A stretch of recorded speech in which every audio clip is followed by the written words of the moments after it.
As much as I enjoy external marketing, creating businesses, bringing in new customers, I'm extremely passionate about internal marketing. And one of the things I take time to make sure that new graduates understand is that there are a lot of things they can be doing that don't cost any money.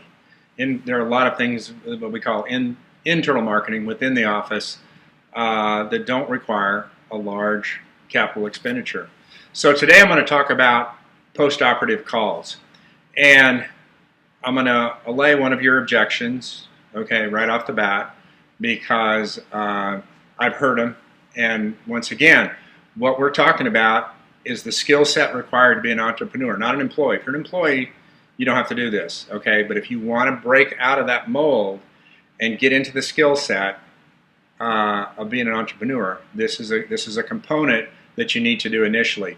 I got an email from a student that had been in practice maybe 6 weeks, and he did this particular thing that we talked about in internal marketing, and he wrote me, and he was just overwhelmingly enthusiastic about the reaction, not only from the patients, but from the people that he worked in the office, which I told him it would happen, okay?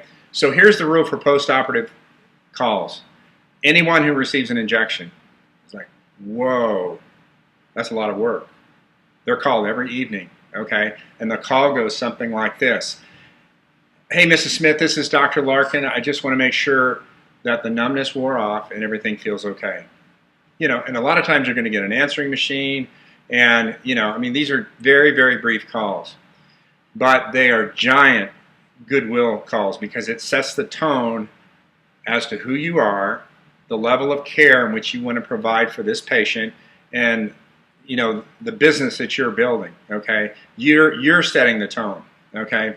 So the first objection that a student will say is, well, you know, I'm new, and they know I'm new, and they're going to think that I did something wrong, and then I'm checking up. And that's simply not the case, okay? That's not what happens, okay? Across the board, people are going to be very appreciative that you called to check on them.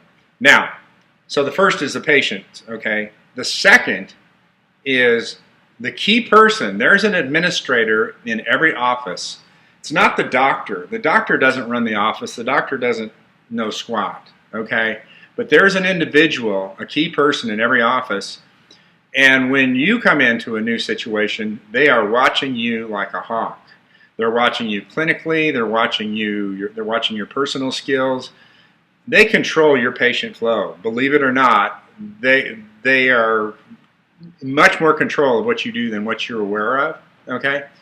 So what happens is, in this particular student's case, you know, he went up to whoever that person was and said, you know, if you could, I need a list of the people that I work on. I need their names and phone numbers, and I like to call them, you know, on my way home or when I get home. Well, that makes a giant statement right up front in a new employment situation, whether you're an associate or whatever. It makes a giant statement about who you are, okay? And it's not easy, okay? But if it was easy, everybody would do it, okay? We're talking about specific things. Now, I'm going to give you one other reason, and this is the new reality in which we live in.